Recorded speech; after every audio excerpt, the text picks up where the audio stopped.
Hello and welcome, this is the Civic Center in the heart of Guatemala City. The Centro Cívico in Zone 1 of Guatemala City is a pivotal urban complex that stands as a powerful symbol of Guatemala's mid-20th century push towards modernity, development, and social organization.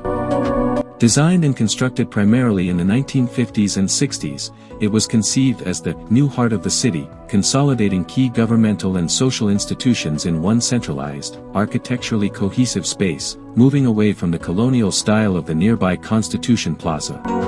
What makes the Centro Cívico truly unique is its application of the integration of art, particularly massive high-relief concrete murals and sculptures, directly into the functional modernist architecture. This fusion of utility and monumental art was a collaborative effort by renowned Guatemalan architects and artists, including Efraín Recinos, Carlos Mérida, and Roberto González Goyri. What to see and do on a visit? A visit to the Civic Center is primarily an architectural and cultural walking tour, perfect for those interested in art, history, and urban planning, and to admire the architectural giants and artistic murals. The main draw is the collection of landmark buildings, each featuring striking, politically and historically charged artistic relief.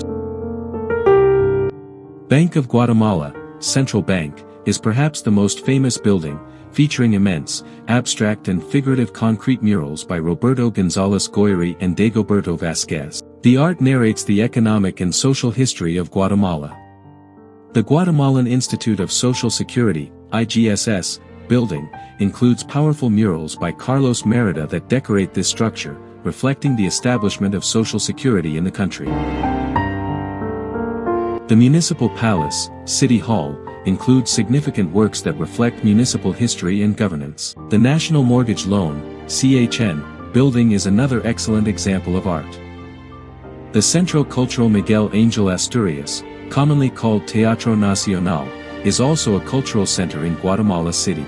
It was constructed besides the old Fort of San Jose, which became the Museum of the Army. Thank you for watching and learning a little bit of history, and for more videos, please leave your comments and subscribe to Canadian Traveler.